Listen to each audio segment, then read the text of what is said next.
My name is Jordan Heath Rawlings. I'm on a mission to help Canadians navigate their finances. Join me on In This Economy as I help you understand the systems behind your money problems so you can finally start thriving even in these unpredictable times. Listen to In This Economy at the Frequency Podcast Network or wherever you get your podcasts.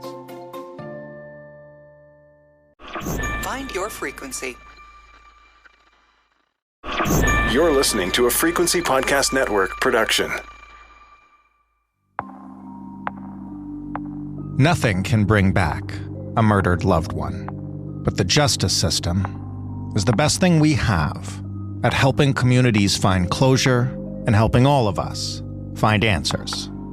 While this verdict does not bring back our loved ones, it is a recognition by the justice system that the perpetrator of these heinous crimes is indeed a murderer and a terrorist. The Afzaal family of London, Ontario, was beloved by basically everyone who knew them. They were murdered in cold blood by Nathaniel Veltman in June of 2021 when he intentionally drove his truck into them while they were out for a walk. Nothing about that is alleged anymore. Veltman was found guilty Friday in court. This trial, in which Veltman took the stand in his own defense and testified at length for parts of 8 days, offers a window into the kind of crime judged to be motivated by hate and tried as a terrorist act, the first time that designation has been used in this country for white supremacy. Where did Veltman's hate come from? How did it twist him to be capable of such an act? Were there warning signs, points at which these murders could have been prevented? What can this trial teach us about the country that we live in and the online climate in which so many people now exist? How might the terrorism aspect of Veltman's trial inform his sentencing or even inform the standard for hate-motivated trials to come?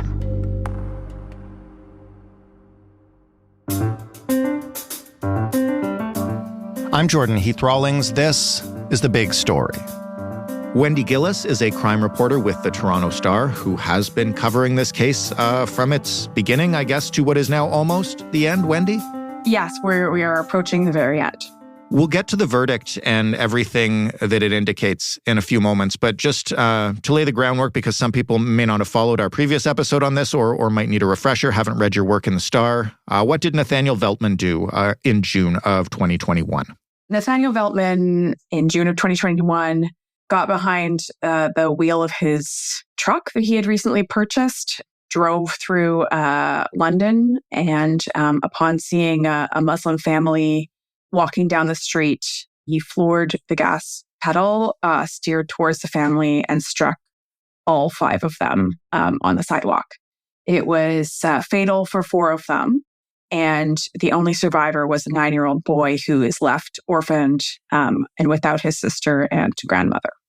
And this crime obviously shocked the community there, but resonated across Canada. And who was the family that he murdered? What did they mean to that community? Yeah, I mean, it really resonated, of course, because within 24 hours, we knew that it was motivated by Islamophobia. And the family that was struck was a beloved Pakistani Muslim family.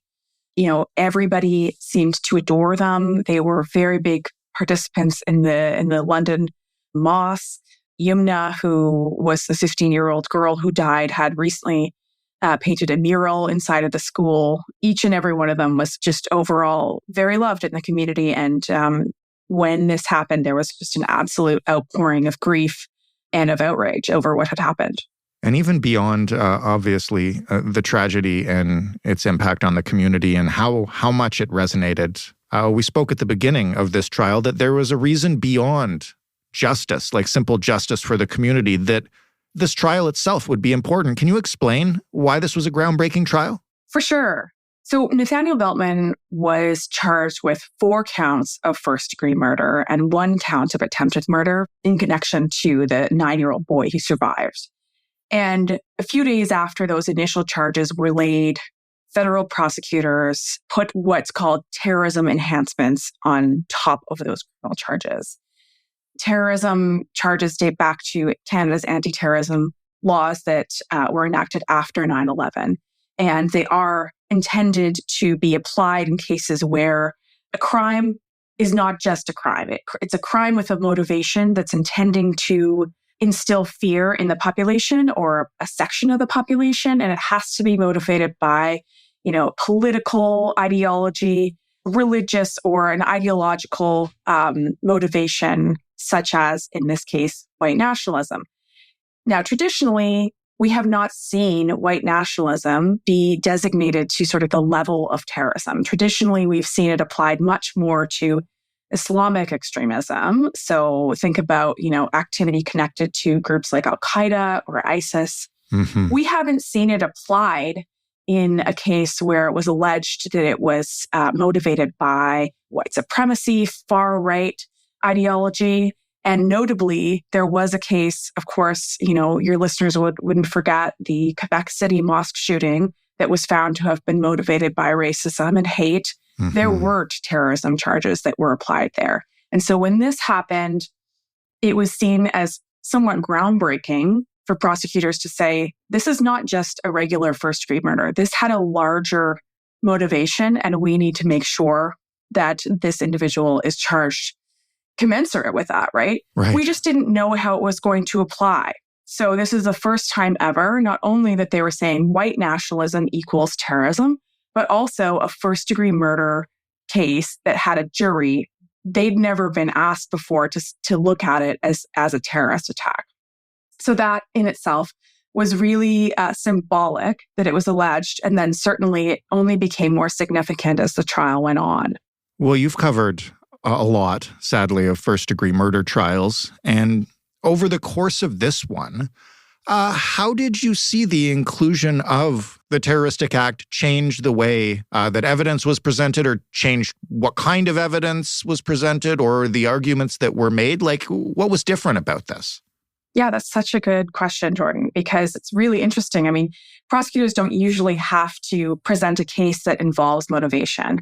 And so when there is an allegation of terrorism, that puts an additional onus on them to prove why somebody did what they're alleging that they did. And so in this case, we saw from the very first opening statement that the Crown made to the jury, they were saying, he had wanted to send a brutal message. He, had larger aims for what he was trying to accomplish with this. We, of course, saw that there was a manifesto that was written, and it talked about how Muslim people were invading, called upon other white people to rise up. It called for the creation of white society. And so you can start to see how there is a much larger sort of political or ideological point that he was trying to make through these killings. And that was something that the Crown was perpetually pointing the jury to. So it wasn't just, planning and deliberation, which is the test that prosecutors have to meet to show that a murder is first-degree murder. There was a lot of that too, but it was also, here's why we say Nathaniel Veltman did this and why it's important for you to know about his views, about, what he'd been watching, what he wrote and what he said, and how it contributes to the message and the motivation. That was going to be my next question, which is just how did he come to be so full of hate that he was driven to do this? What do we know about where this sentiment originated? Well, Jordan, we know a lot from the perspective of Nathaniel Veltman because halfway through the trial, when the defense started its case, the first witness called was Nathaniel Veltman.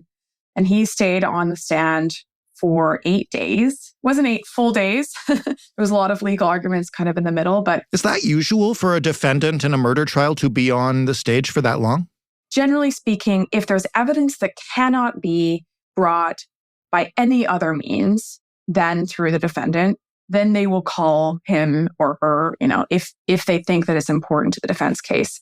And it was, because the only person that can really speak to what was going through Nathaniel Veltman's mind, during the offenses is Nathaniel Veltman. And so, they called him to testify about everything from his childhood to his adolescence and early adulthood. And this overall story there is, he was raised in a very religious, hell-fearing Christian fundamentalist home. He was homeschooled. That led to all kinds of issues, he said, in terms of socialization. He was very isolated. He had very strict parenting.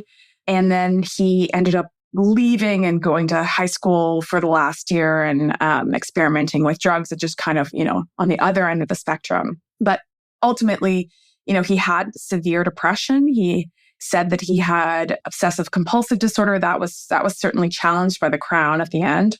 He was diagnosed with having elements of autism spectrum disorder, another diagnosis the Crown really questioned about whether that was accurate.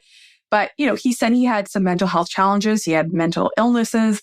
And as a result of that, he started going down this radicalization rabbit hole where, he was finding far-right content, everything from InfoWars, Alex Jones, notorious conspiracy theorist. He was looking at white supremacy content. He was looking at what he said was initially sort of very racist, jokey humor that, what he didn't necessarily agree with, but he started to be interested in. And then it just kind of snowballed from there. And he started believing it. And he started going further and further down to this extremely horrific, graphic content that included, videos of the horrible attack in New Zealand on a Muslim mosque that killed more than 50 people, and reading that killer's manifesto. So when you take a step back and look at it, you see this gradual descent from, allegedly just sort of dabbling in this far-right content to the, most extreme violent content that you can think of. And he says that addiction led to him believing that content and feeling this intense anger that led him to want to go out and kill Muslims. And it was very interesting to see, the story of this radicalization then be sort of turned around and used as part of the defense, right? He was saying, I became addicted to it. And now there's really no doubt. I don't think there was before, but you can no longer deny now that this online material can translate into a real world tragedy. And that's something we really can't deny anymore. What about the physical evidence against him? What did we learn about how he intended and planned to carry out this attack? Because that's another element of the charges, right? Absolutely, yeah. From the outset, to make this clear, it was really interesting to me to hear that the jury, once they were told how to apply the law in this case, they were told they could take one of two routes to first-degree murder. One was finding that he had committed a terrorist attack, and the other one was the more traditional, I guess, for lack of a better word, route to first-degree murder, which is that there was planning and deliberation, as I mentioned. So there was certainly a lot of that evidence that was brought forward to the jury, starting with the purchase of this truck that was less than a month before. With financing, it was something like $36,000. This guy is 20. He works at an egg packing factory. He didn't have a lot of money, and the Crown certainly put forward this allegation that he had no intention of paying for that truck ultimately because he knew he was going to be going to jail. Right. That was their allegation. He bought a bulletproof vest. He bought an army helmet, both of which he was wearing at the time of the killings. He started writing this manifesto just about a month before, and they went in and could see, that he'd been working on it throughout. And so certainly that suggested that he was, thinking about what he was trying to do and wanting to make sure that his message got out. There were all kinds of physical bits of evidence that they pointed the jury to say, this is not someone who did this in the spur of the moment. This was considered, this was thought out, and here's how we can prove that to you. This might be a little bit tough to describe for some listeners, so I'll just warn them. But can you sort of walk us through what we learned about what happened the day of the attacks? Well, yeah. I mean, we know that he went to work as normal that day, that he came home, that he accessed some of the far-right hate material online right before, including that he read the manifesto written by the New Zealand mosque shooter, very shortly before he left the house. And then he drove out into the London streets and was on a Hyde Park Road, pretty busy thoroughfare, and drove past the family. They were on the opposite side of the street as him. And so they actually ended up showing us surveillance video footage that depicted his truck driving past the family, and then you don't see it. You see his truck go off screen, and then you know that he's performed a U-turn to be on the right side of the street, same side of the street as the Afzaal family, and then you see him drive towards them. Now, I should be specific that video was never made public in terms of seeing the actual collision, and that was out of respect for the family, and it wasn't necessarily. You didn't need to see it. We saw it right up into the point. Mm-hmm. And then that he drove off without stopping. There was truck data that showed that the gas pedal was depressed for, fully for 4 seconds, and that he drove away without, there was no attempt to press on the brakes. And then he drove through the streets, ended up at mall, Cherry Hill Mall, and that's where he surrendered to the police.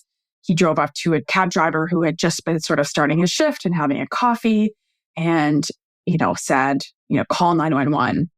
And that 911 call was played really early in the trial, and it's still so visceral. You hear the cab driver saying, I'm with someone who says they hit somebody. And then you can hear Nathaniel Veltman's voice in the background saying, I did it on purpose. Wow. And they also did call that cab driver as a witness. And, he talked about just his confusion about what was going on. And, he initially thought that the driver needed help, which I thought was, kind of heartbreaking.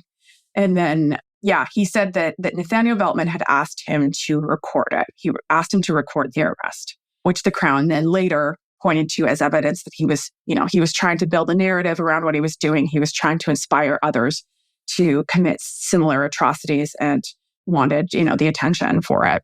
Was that his original plan, or was the attack supposed to continue? So one thing that came out during the trial was that he, according to him, I should say, Nathaniel Veltman had said that he experienced these urges to drive at Muslims for more than a day before he ultimately drove down the Afzaal family. And what came out that was quite, I think, shocking during his testimony was that he, a day before this atrocity, had driven to Toronto, where he was, essentially scouting for victims. He was looking and experiencing these urges to drive at Muslims. And he said that he saw a group of Muslims and experienced this urge to drive at them and instead drove home. We may get a little bit more into this, but part of his defense was that he had taken mushrooms, magic mushrooms or psilocybin, some 40 hours before he killed the Afzaal family, and that he was still experiencing some of the after effects of that, and therefore was in this, dreamlike state where he wasn't really aware of what he was doing and was only experiencing these urges and not really thinking beyond that. So it was when he saw the Afzaal family that he was no longer able to contain this urge in his telling. And, at some point, we heard that he was, he could have kept going. He said a few different sort of conflicting things about whether he could have kept going. Since you mentioned it, what was his defense? Was it simply that he was on drugs? What else played into it? He was on the stand for 8 days. He did a lot of explaining. It was a combination of the mental health issues his defense team said he was experiencing in combination with the magic mushrooms. And the basis for that defense was the testimony of two witnesses, of course, Veltman being one of them, and then a forensic psychiatrist from the Royal Ottawa Hospital named Dr. Julian Goger. And Goger and his team interviewed Veltman many times over the course of the last 2 years. I believe Dr. Goger interviewed him for something like 18 hours. And he ended up writing a mental health assessment for the purpose of determining whether Nathaniel Veltman could claim not criminally responsible, known as NCR, which means, you're not actually responsible for what you did while committing a crime because of, mental disorder. Important to say that was not found in this case. Dr. Goger ruled that out as a possible defense. But what he did say was that the magic mushrooms he took before, he said, have this after effect that can, in combination with the mental health challenges, create a scenario where he may not have known what he was doing. They also, his mental health issues may have contributed to his obsession with the far right, specifically, obsessive compulsive disorder that could explain why he was consuming this hate material for, 12, 14, 16 hours a day. And, ultimately there actually were some problems that arose from that expert testimony that the jury never in fact knew about. The judge, expressed concerns about, is there an after effect to magic mushrooms? That hasn't necessarily been proven in a scientifically thorough way. And they didn't really realize that until he was halfway through his testimony. And, there were concerns that it had been put before the jury at all. But, we end up seeing that the jury took 6 hours in their deliberation, which after a massive case like this with, so many issues, it suggests they didn't spend too much time on that defense. As we talked about, this is a trial that means a great deal to a community and also a really high-profile one. What were your takeaways from the time you spent in the courtroom and what you heard about the atmosphere there from others? I was there for the first week of the trial, and it was happening in Windsor. And, we can now report that the reason the trial was moved from London, Ontario, where this took place, to Windsor was, in fact, because there were concerns about finding an impartial jury. Obviously, this was such a high-profile attack, and having it be in London, the defense was concerned that they would be able to find anyone who didn't already have their minds made up about it. And so they moved it to Windsor, and there were additional security measures in place. Like, I was surprised when I got there that I had to go through 2 levels of security. Even after going to the bathroom, you had to go through another security check going back in. I think there was just a lot of concern that this was going to attract a lot of people and that required some additional safety measures. There were women that were there, and one of them told me, it was incredibly important to be a visible Muslim woman in the courtroom on a regular basis. They went as frequently as they could. This woman was wearing a hijab, and she felt that it was just incredibly important for that to be a visible presence in the courtroom. And I really found that moving. She also mentioned, because the trial had been moved from London to Windsor, there was a live feed.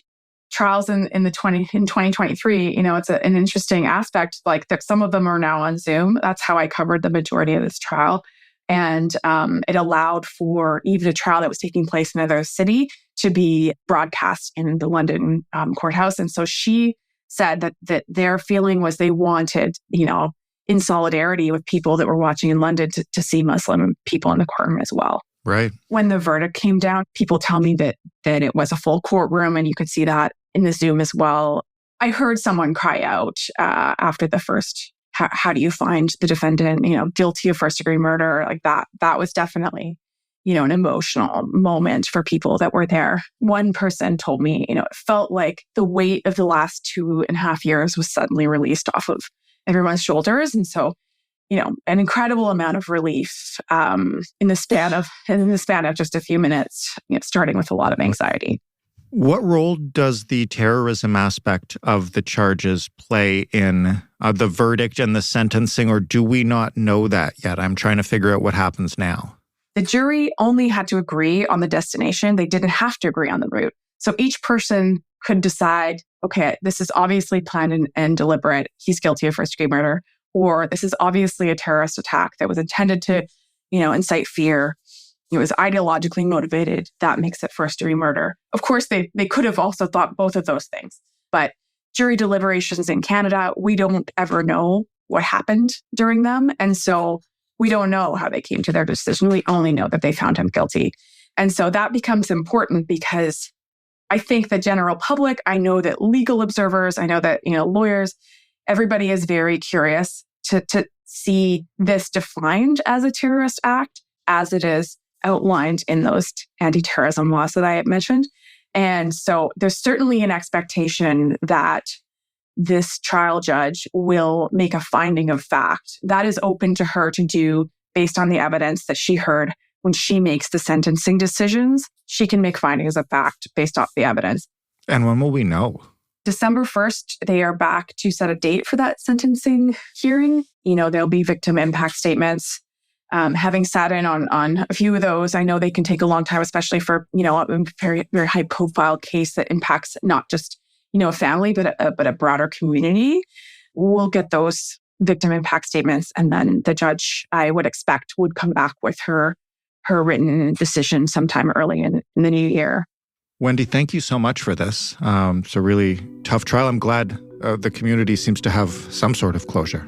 Well, thank you for having me. I really feel strongly about covering this thoroughly. And, I think we can't forget that this happened.